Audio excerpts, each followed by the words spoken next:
Hey there drone fans, Rick here again from Drone Valley. In today's clip, I'll be comparing the 5 models of DJI drones currently available. I'll explain the unique features and benefits that each of these drones provide to help you decide which of these amazing flying machines might be right for you. Now in front of me, I have all 5 of the drones I'll be comparing: the Mavic Mini, Mavic Air, Mavic 2 Zoom, Mavic 2 Pro, and the Phantom 4 Pro V2.0. And even though each of these drones are unique in their own special way, all of them share the brilliant engineering heritage of DJI that's been developed over the last decade. In many cases, the innovations that are out there today in drones were developed in the DJI labs. So even if you start with something as small as the Mavic Mini, you're getting a lot of that engineering brilliance built into it, and it allows you to step up to more sophisticated drones over time as your needs and your budget provide. Now I'll go through each of these drones individually and point out specifically what makes the drone special. I'll give you the specifications, so if you're in the market for a drone, you'll have a real clear understanding of where the drone fits into the market and what price point it fits into as well from a consumer perspective. Now, I've flown all of these drones on a regular basis, and I love them all for different reasons, and I'll try and keep it as honest as I can about the features that I think are really important to you as I go through these, but understand that no matter which model of drone you fly, it's a whole lot of fun. And summer's here, so go out and start flying. Stay tuned and I'll get started with the comparisons.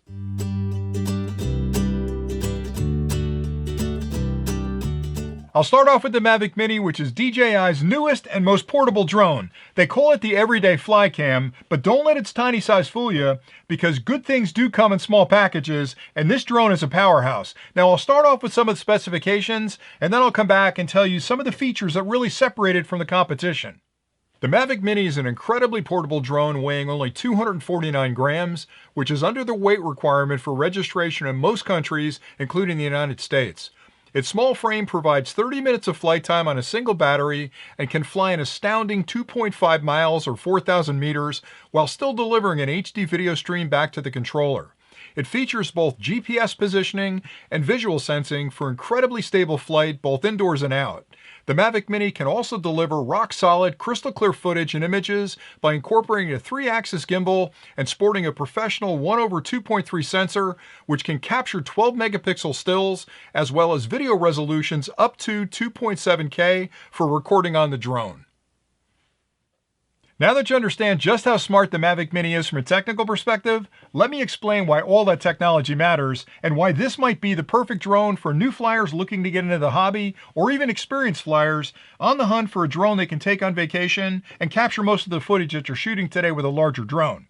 Now, when the Mavic Mini first came out, a lot of people looked at it and said, "Oh, isn't that interesting? DJI released a toy drone that's great for beginners." And they could not have been more wrong, because if you compare the specifications of the Mavic Mini to some of the drones that were released less than 3 years ago, like the Mavic Pro, you're going to find it's almost like they took the Mavic Pro, put it in some kind of shrink machine, and developed the Mavic Mini, because a lot of the specifications are almost exactly the same. It has a 1/2.3 inch sensor, same as the Mavic Pro.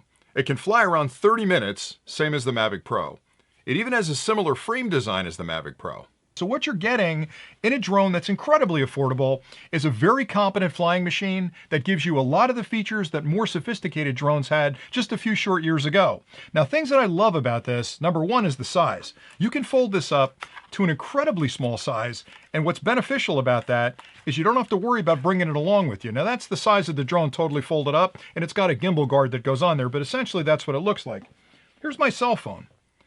Look at the size difference. It's about the same size as my cell phone. Now, obviously, it's a lot thicker this way, but what this means for me is when I'm going on vacation, I no longer have to think about, gee, I've got that larger Mavic 2, or I've got the Phantom 4, and I've got to carry an extra case with me with batteries and all the rest of that stuff. This is small enough when I put the gimbal guard on it, I can slide it in my backpack and take it with me everywhere. So it really is the everyday fly cam like they advertise it to be. And the important thing about that is the best drone you can bring with you on vacation is the one that you're gonna bring with you on vacation. So if you've got a bigger drone and you decide I'm not gonna take it because it's too big a hassle, you're gonna miss all those shots. So having something small like this that's a no-brainer to bring along is really its major advantage. And the best part is it captures the footage you need. So it's going to shoot 2.7K at 30 frames a second or 1080p at 60 frames a second.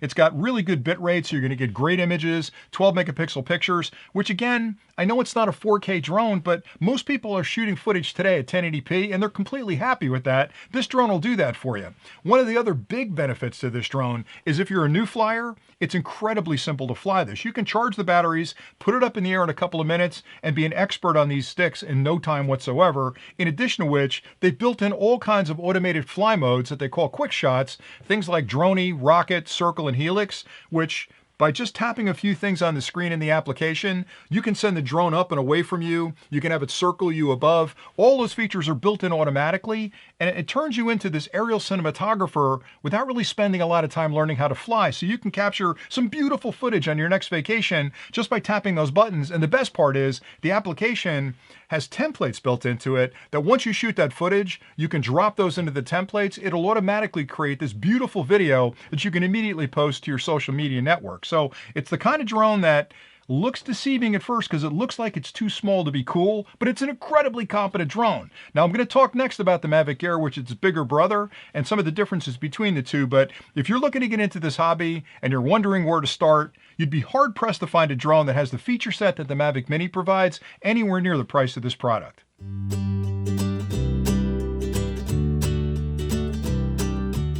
Now I'll take a closer look at the Mavic Air and point out some of the incredible features that make this a really special drone so you can clearly understand the difference between it and the Mavic Mini I just spoke about. First, I'll give you all the technical specifications about the Mavic Air and then really explain what all those nerdy details mean to a flyer that's making a decision whether this might be the right quad or the Mavic Mini or even the Mavic 2 that I'm going to talk about next. So stay tuned and I'll do the technical details and then I'll come back and explain again why those technical details really matter to a flyer. The Mavic Air is a slightly larger drone than the Mavic Mini, but is still ultimately portable, weighing in at 430 grams. Its foldable frame can be opened in seconds and provides a full 21 minutes of flight time per battery and can fly an incredible 2.5 miles or 4,000 meters using an enhanced Wi-Fi transmission signal. It features both GPS positioning and visual sensing for incredibly stable flight, as well as 3-direction obstacle avoidance to keep you safe while flying. This system is further enhanced through the addition of APAS, a system that can accurately detect surrounding obstacles while in flight and chart a path to avoid them. The Mavic Air employs a 3-axis gimbal like the Mavic Mini. The camera features a 1/2.3 sensor, which can capture 12 megapixel stills, as well as 32 megapixel panoramic shots for that ultimate vacation photo. The HDR feature helps to enhance your photos even further by increasing the dynamic range of the shots. The video recording has also been expanded to include 4K resolution at 100 megabits per second, as well as 1080p at 120 frames per second to help slow down the action. Now that you understand the technical details, I'll explain why those upgrades can have a huge impact on your flying experience and help you understand if the upgrade from the Mavic Mini to the Mavic Air is really worth it. Now, the first thing I'll do is compare the two quads for size. So there's the Mavic Air and there's the Mavic Mini. I'll be really careful. All right, side by side, they're pretty close in size. Okay, the Mavic Air is a little bit bigger. It's a little heavier at 430 grams versus 249 for the Mavic Mini. But honestly, when you pack these away in your suitcase, they take up about the same amount of space. And going with the Mavic Air, there is so much more technology packed into that it's well worth a couple of extra grams. Now, the first thing I want to talk about is the imaging package, because I mentioned before that the Mavic Mini can record 2.7K and 1080p video, which is fine for most folks on vacation. It's what cell phones used to do. But nowadays, everybody wants 4K recording. The Mavic Air can record 4K. In addition to that, it can also record 1080p at 120 frames per second. And what that means is you can natively slow down the video you're recording. So you can do slow motion photography with this natively in the quad. The other big difference, even though they both have a 1/2.3 inch sensor, inside this unit, the megabits per second that come back from that sensor to be processed are much higher. They're 100 megabits a second versus 40 megabits a second on the Mavic Mini. The reason that's important is because a lot of that information that's collected at the sensor has to get back very quickly to be processed by the electronics inside. And having 100 megabits a second back from the sensor means you've got this 9-lane highway of data coming back at that processing unit and gives you much richer and much fuller video and pictures inside the unit. All right, another big feature difference between the two, the Mavic Mini doesn't have any crash avoidance.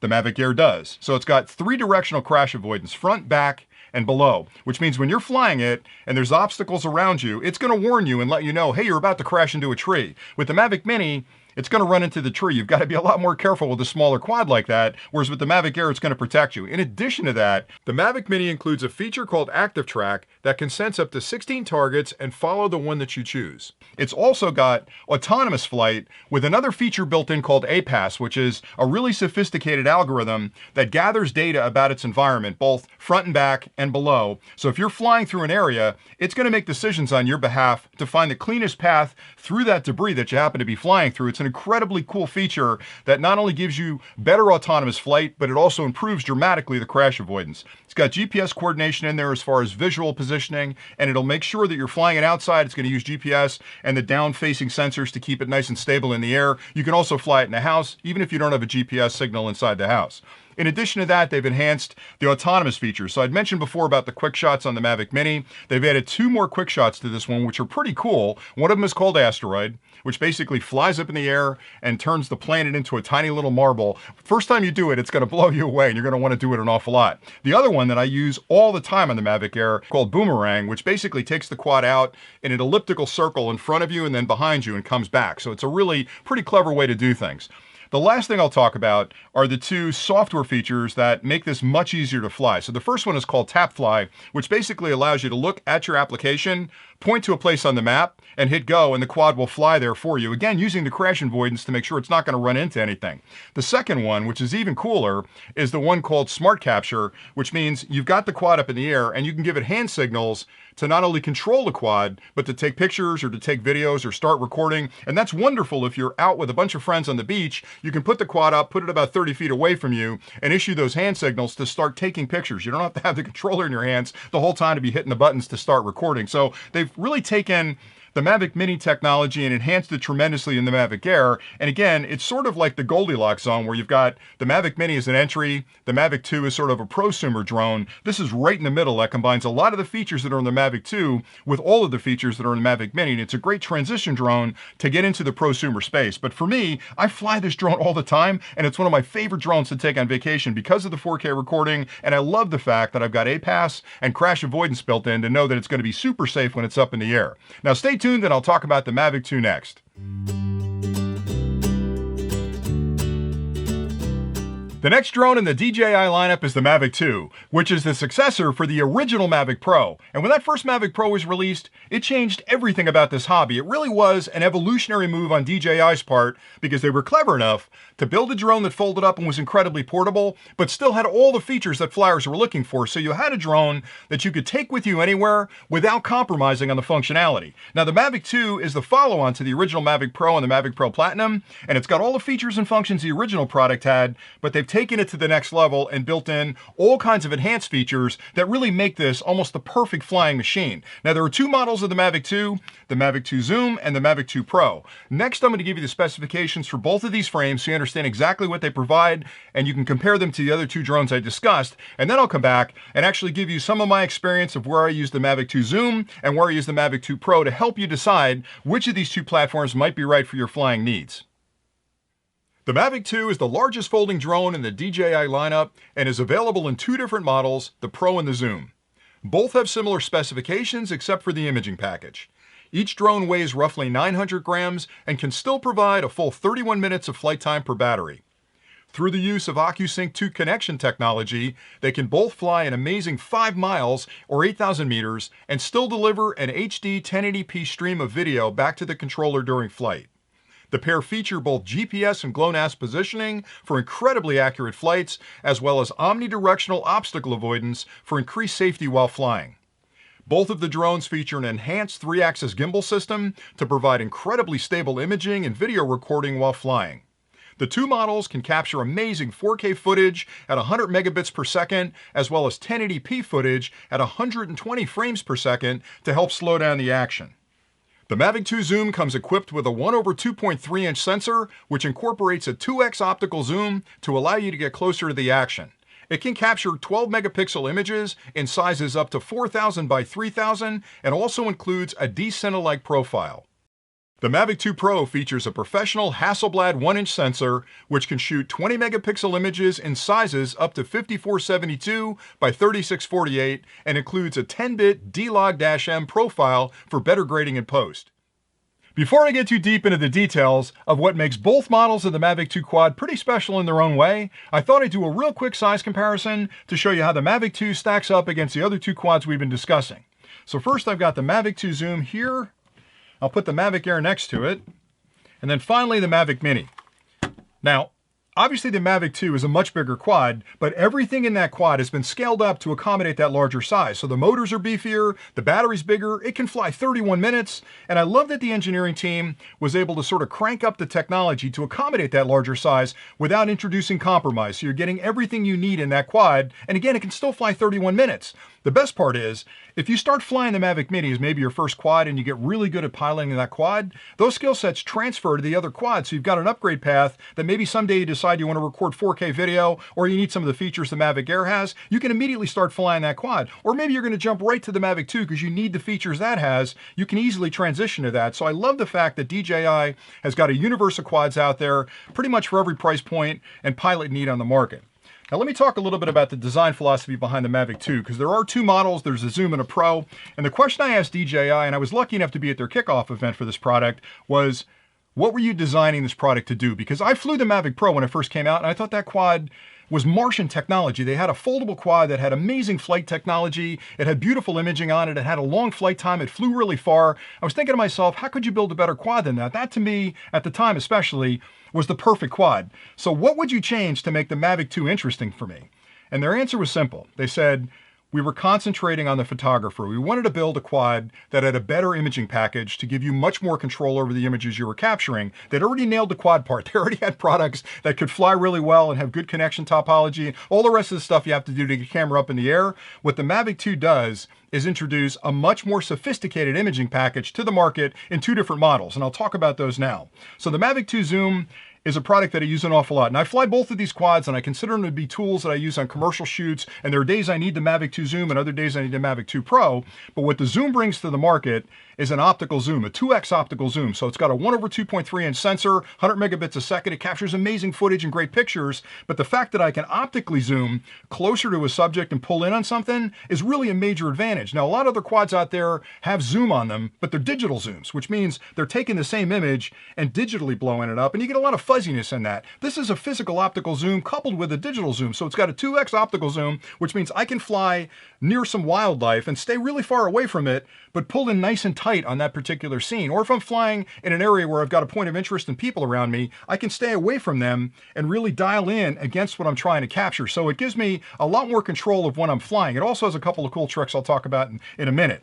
Now the Pro's advantage is that they're using, and I can't believe this, they're using a 1-inch Hasselblad sensor. So what you've got there is a sensor that really rivals a lot of terrestrial DSLR cameras in a drone that flies. So it's amazing that they were able to build that in there. And that's from that partnership that DJI and Hasselblad have. But a 1-inch sensor just gives you an incredibly rich picture out there. The fact that they've also introduced different profiles for both of these products. You've got D-Log-M over here, and you've got Cinelike over here. So you've got the ability to sort of adjust it tremendously in post. So if you're a photographer and you capture that image, you want to be able to get in there and dial up certain things, maybe the chroma, maybe some other aspects of it. And having those profiles built in means you get a much more rich picture that you can do things with afterwards. So they really are catering to the photographer out there with both of these different models. So where would I use the two? If you're flying a lot around wildlife and you want to sort of have that zoom ability to pull in, the Zoom is a perfect product. And honestly, side by side, if you put them side by side, you'll notice a little bit of a difference in the image quality. Obviously, the 1-inch sensor captures a lot more detail out there, but the Zoom does a really good job as well. So don't think that this isn't going to give you an amazing picture, but the advantage again is that I can zoom in on a target. The 1-inch is just probably the best flying camera on the market today. It's really that good. Now, other things they've enhanced, which I think are really important, the first one is the flight characteristics. So both of these quads will fly an amazing 5 miles. They're using OcuSync 2 technology that's based on the original OcuSync, but it's sort of wizardry inside the transmission topology that uses a Wi-Fi signal, but it does frequency hopping. So what it means is it guarantees a rock-solid connection for both controlling the drone and getting video back from the drone for up to 5 miles. Now, you're not going to fly that far in the US because you have visual line of sight limitations, but knowing I've got a rock-solid signal means I can fly in really close and still have incredibly good video coming back to my control station. The other thing they built into them, which again is a major innovation, is sort of this omnidirectional image sensing for crash avoidance. So they've got sensors forward, back, sides, top, bottom. You'd be hard pressed to run this thing into anything in the air. And I love the fact that the quad is smart enough to see an obstacle, let you know there's an obstacle, and either stop if it can't get around it or find a way around it. So that's a really major advantage as well. Another big change that the Mavic 2 brings to market are the included shooting modes that provide autonomous ways of flying the quad. There are several different choices you can use to control the drone. The first is called POI 2.0, and this allows you to pick a target through the app and have the quad fly automatically around it. The next is called Waypoints 2.0, and this allows you to set up locations on the map to create a flight plan for the Mavic 2 to automatically execute. The last one is something called dolly zoom. Now, if you've ever seen an Alfred Hitchcock movie like Psycho, where they've got that shot where it's surreal, where it pulls back and the image sort of lifts back like this, that's built in there as an automatic mode. So you can actually do dolly zoom on a target and really enhance your cinematography from the air. So those three modes are built into it. In addition to that, the Mavic 2 features an upgraded version of Active Track for even more precise following and filming of a moving target. This new version uses course prediction to stay on target while flying. Hyperlapse is another new feature introduced with this drone, and there are several modes you can use to capture the perfect scene automatically with the quad. DJI has even improved the panorama functions in the Mavic 2 and now provides several choices for how you can have the quad capture these amazing scenes. And finally, it's quieter. They're using low noise propellers on it. They're using FOC ESCs, which are the motor controls, to make it much more efficient, because remember, it's a heavier drone than the others, but it still flies 31 minutes and you can't just keep jamming bigger batteries into it. So the fact that they've made it much more efficient, much quieter in the air, much faster in the air. It flies 45 miles an hour, so you can get to a target really quickly, film what you got to film, and get back really quickly. So for me, this is like the perfect flying platform at this point. If you're looking for a foldable drone, the Zoom or the Pro will fit the bill out there for any pilot that needs that amazingly good video footage or pictures in the sky and have a lot of control of those images after you brought them back in post. Either one of these products will serve that need. Now stay tuned and I'll talk about the Phantom 4 Pro V2 next.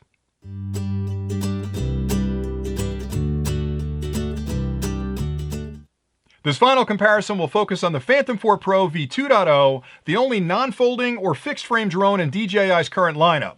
Now, I'll spend some time explaining why this drone is important, and it might be the perfect choice if you do a lot of commercial photography, but before I get into that, I'll give you the technical specifications so you can easily compare this to the other three drones that I've already covered, and then I'll come back and explain why, even though I fly these, this is still my go-to drone for a lot of the commercial work I do. So stay tuned for that.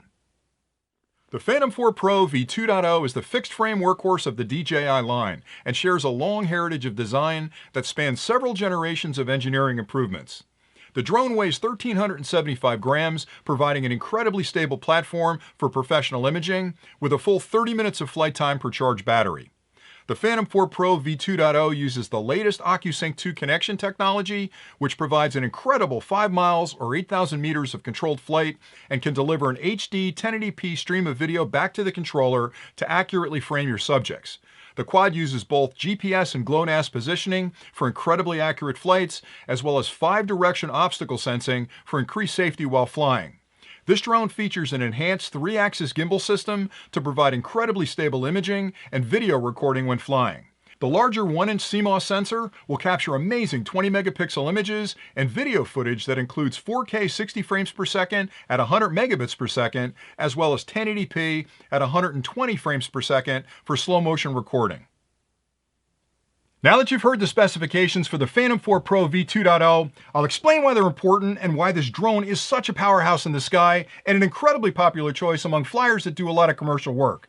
Now, normally, I would do a comparison between this and the other three drones I've already discussed, but it's obviously a bigger quad, and that's a good thing, and I'll explain why in a minute. But just for comparison purposes, the Mavic Mini clocks in at 249 grams, the Mavic Air 430 grams, the Mavic 2 around 900 grams, the Phantom 4 1,375 grams. Now you might already be thinking, how can that possibly be an advantage? But if you're shooting commercially, which is really what this drone was designed to do, you want to have a drone that's incredibly stable in the air, because when you get on site and you put it up in the air and you get on location, you want the drone to stay exactly where you put it because you're trying to frame a shot. And if the wind kicks up or something else changes in the environment, you don't want the drone moving around up there. Now, I know it's got a 3-axis gimbal on it. It's going to correct for a lot of those micro movements, but keeping the drone stable is super important to get that perfect shot.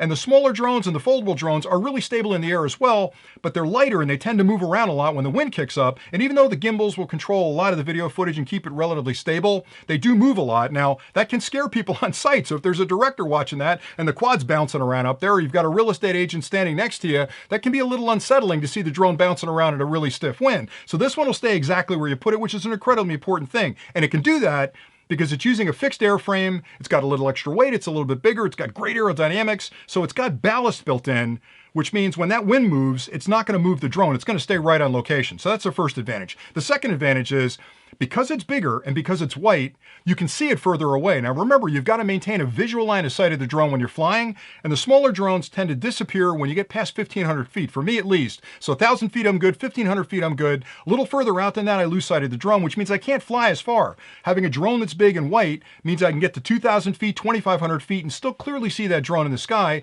which means in a commercial environment, you're extending your operational distance. So you can film further away, you can film a bigger area. If you're filming chase scenes or something where something's moving, you've got a lot more room to move in there. So having a larger drone that's white gives you better visual line of sight, which means, again, your operational area is longer. The third thing, which is kind of a minor point, but it's important, is that this is way more impressive to a client. So when you show up on site and you pull out a smaller drone like this and start unfolding it, it's not nearly as impressive as something like this where you open up a hard case, you pull out this professional looking Phantom 4 drone, the client just looks at this and says, man, that just reeks professional. So the impression on the client's important because they're paying for the job. So again, in a commercial environment, this just looks way more professional. All right, so beyond the physical attributes that I've discussed already, the advantages, let's talk about some of the technology. The first thing you should care about when you're filming is the imaging package that's on there. And this has a 1-inch CMOS sensor, which means it's a very large sensor up in the air. It's going to capture amazing footage and great video, and I've got some of the examples of that coming up. But in addition to it being a 1-inch sensor, it also has a mechanical shutter. Now, all the other drones I've discussed so far have digital shutters, which are normally okay, but if you're filming something that's moving fast or the drone's moving fast, having a mechanical shutter means it's going to snap shut and you're going to get the perfect picture. All the lines are going to be straight. With a digital shutter, if you're moving too fast or something's moving in front of the drone fast, you can get a little bit of wiggle in the picture. So if you're filming professionally, you want to have a mechanical shutter. So that's a major advantage to it. Another big advantage to it is the OcuSync 2 technology. Now, I mentioned that on the Mavic 2. The OcuSync technology is invented by DJI. It's sort of Martian technology where they're using Wi-Fi, but it's clever enough to be frequency hopping to always stay on the strongest band out there to keep the connection strong. And again, in a commercial environment, the last thing you want is to have the drone downfield somewhere and lose connection to it, because that just freaks everybody out. So having OcuSync 2 technology, connecting to it means I can fly at 5 miles if I have to. Now again, that's beyond visual line of sight, but knowing I can fly at 5 miles means in close, I'm never going to have a problem where I've got video dropouts or telemetry information problems or error conditions that I've lost a signal with the drone. So OcuSync 2 is really important. They've got 5-direction sensing for obstacle avoidance as well. And again, if I'm flying near obstacles like trees or props or something else on set, I know that the drone is smart enough that even though I'm keeping an eye on it, if there's something hanging down that maybe I missed or I'm backing up in a shot, I know that it's going to protect me and not run into something. So I like the fact that it's got advanced optical sensing on it. The last thing I'll talk about are the intelligent flight modes. Now, they've built in an awful lot of smarts in the drone and in the application that it'll do a lot of things autonomously that really make your job a whole lot simpler. So it'll allow you to push a few buttons and have the drone do some pretty magical things where you're not actually flying it, which means you're going to get a very stable footage shot, or you're going to get that perfect image that you're trying to shoot. So I'll explain those next. And there's really a couple of different intelligent flight modes that I'll talk about. The first one is active track. Now, active track is that chase mode. So you can pick a particular subject, and once you zero in on that subject, you turn the drone loose and it'll actually follow that subject along. While it's doing that, it's got the obstacle avoidance kicked in. So if it's following something and an obstacle comes up, it'll dodge that obstacle while it's following it. But active track is really important, especially if you're following somebody in a bicycle or you've got a car chase going on. You can actually lock on the car and have it follow that car. What's interesting about the Phantom 4 Pro V2 is they've actually improved the active track so it can discern between a person, a bicycle, a car, an animal. So it locks in on that profile, and even if it changes where it turns sideways or it moves in a weird direction, it's not going to lose that lock. So it's a much smarter way to actually active track. The next one is tap fly. Now, tap fly gives you the ability to sort of pick a subject and have it rotate around that subject. So it does a real nice job of doing those 360 shots. If you've got to do like a lighthouse or some building that you're trying to shoot, you can do that automatically. Now you can do it manually as well, but it's a pilot skill to actually develop over time to be able to make that perfect 360 around a subject. So having this ability to do it over tap fly really makes it a lot easier. The next one is draw mode. That's one of my favorites. So it actually allows you on a map to draw the direction and pattern that you want the drone to fly. hit the go button and it'll actually fly that pattern, which is incredibly cool. So if you're trying to film a field or a particular area, you can draw a pattern around it and have the drone actually autonomously fly that pattern for you. The next one is called gesture mode, and I don't use this one a lot. It basically allows you to take a selfie with simple hand gestures. You can raise your arms and the drone will center you in the shot and then take a selfie with that beautiful background behind you.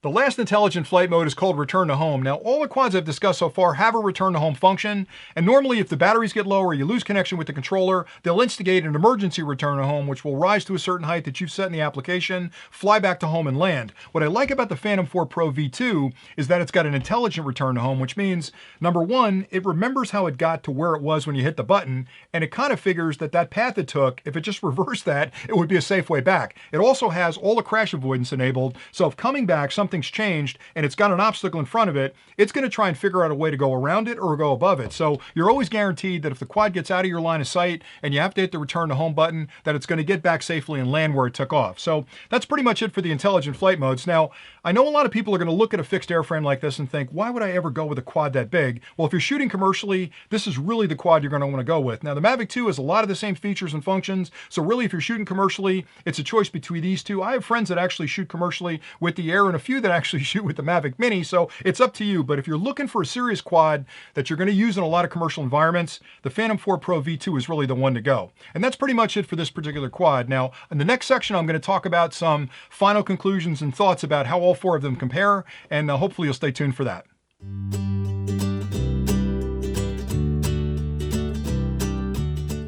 I hope you found those comparisons helpful, and one of the things I love so much about DJI, even beyond their brilliant engineering, is the fact that they produce a wide variety of drones at different price points to give you plenty of choices, which means every pilot out there can find the exact right model that'll fit their budget and their needs. And the best part is, even if you start with something as small as the Mavic Mini, it's still a brilliant drone because a lot of the engineering that went into their more sophisticated drones are in that package. It really is unlike any other drone on the market at that price point. The fact that you can fit it in your pocket, it'll fly 30 minutes, 2.5 miles away, deliver an HD video stream back to your phone. It's got battery technology inside that if the battery's getting weak, it takes over, comes back and lands right where it took off. And on top of that, the application gives you quick shots that with a couple pushes of the button, you become an amazing aerial cinematographer without really knowing how to fly the drone. So they've really taken a lot of the engineering prowess that are in their other drones and built it into the Mavic Mini. And the other thing I love about this company is the fact that it's built on a community of flyers. So everybody in that company, from the people that build the drones to their marketing team, to their legal team, are all flyers just like us. And they're constantly looking at their products saying,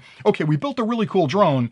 What can we fix next time to make it cooler? What can we change? What can we improve upon to make the next generation of this product even better? So I love the fact that they're constantly challenging themselves to build a better product. And the cool thing too is that if you start with something like the Mavic Mini, the skill set you develop there to fly that drone transfer to all the other drones. So if you decide down the road, you love the hobby, you want to upgrade to something, a little better camera, maybe with active track to follow you, or larger sensors, or a professional model, you're going to become an expert pilot on this and transfer those skill sets upstream. So it's a great way to get into the hobby. And I have to tell you, I've been flying for decades.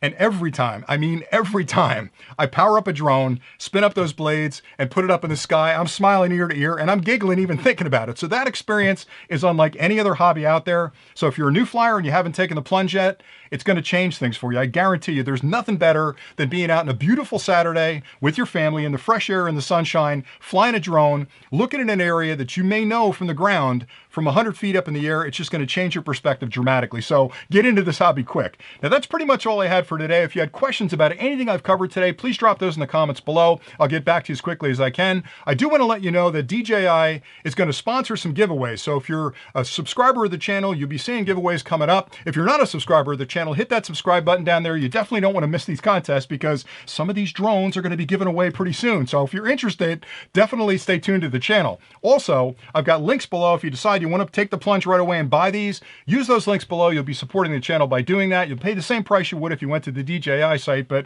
hitting those links gives us a little bit of credit with DJI. And that's pretty much it for today. So thank you so much for watching. I hope you enjoyed this clip. I love flying and I love talking about this technology. So I've got a lot more content coming. I'm actually going to be doing individual clips on each one of these, going into a little bit more detail about the technology. So if you're interested in any of these models, stay tuned to the channel for that. And that's pretty much it for today. So thanks an awful lot for watching. And until next time, happy flying.